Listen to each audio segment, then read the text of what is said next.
programmatic TV a year ago, it was just an idea. And the idea was, let's bring automation and data to the world's largest ad market.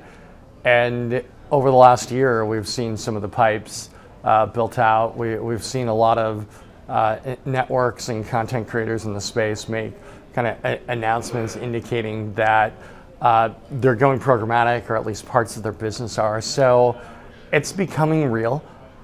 Data-driven television is probably a more accurate description than programmatic, because there's pieces that are automated and there's pieces that are less automated.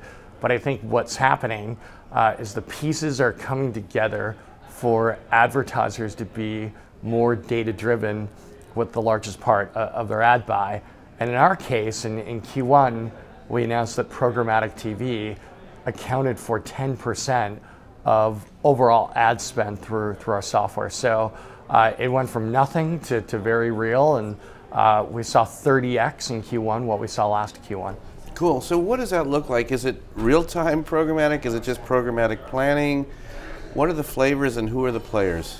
I think the defining trait of programmatic television is the ability to apply data more finely to a buy. I mean, right now, traditional TV planning is just not very data-driven. The data that we do use in television is based on very small panels. And the idea with programmatic television is to buy media in more fine bits to reach the audience that you're really trying to reach beyond just a demographic. So you can reach deeper audiences. Cool. And we're here at the Luma Partners event, the DMS event, and we heard a keynote, a little bit overwhelming to some degree about the overwhelming presence and dominance of Google and Facebook, and but there are very powerful independents such as TubeMogul. And is there a walled garden? Is it intimidating? Are there frenemies? And how do you guys sort of see your path? Yeah, I heard Terry Kawaja, he started off his presentation saying, winter is here.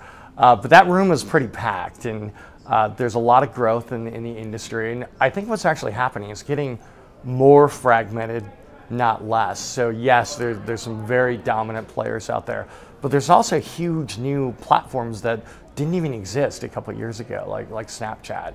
So I think the implication for advertisers is that it's getting more complicated, not less. It's getting more fragmented, not less. And it's just inconceivable that an advertiser wouldn't use software to deal with all this complexity that's happening out there.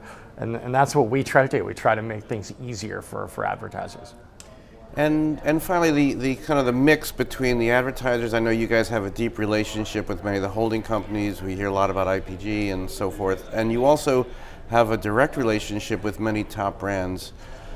Tell us sort of about the business of TubeMogul with respect to clients, both in the media agencies and marketers direct. Yeah, we work with brands however they choose to work with us, and some brands want to bring the software in-house. Most brands want to work with their media agency. I think in all cases what's happening is brands or companies are getting a lot more involved in building out their marketing tech stack. It's just not possible to keep up anymore if you don't build out certain pieces of technology yourself to house your data, to really understand where your dollars are going, to be able to experiment more quickly in a world that's getting complex at an accelerating rate. So brands and advertisers, they're much more involved in choosing the partners that they want to work with. But very often agencies are in the mix as well, providing creative and strategy and planning. Cool. And just the next chapter for Tube, you guys are expanding globally, and what's going on? Yeah, a lot of interesting things are happening. You know, we're planning a launch in China later this year, the world's second largest ad market that we're excited about. And then we're building products to stitch together all these different types of video out there, so that advertisers don't have to figure out what do I invest in linear television? What do I invest in over the top and digital video and mobile and so on and so forth? But giving them cross-screen planning and buying tools so that we just make video and we make it as seamless for the advertiser as it is for the consumer right now.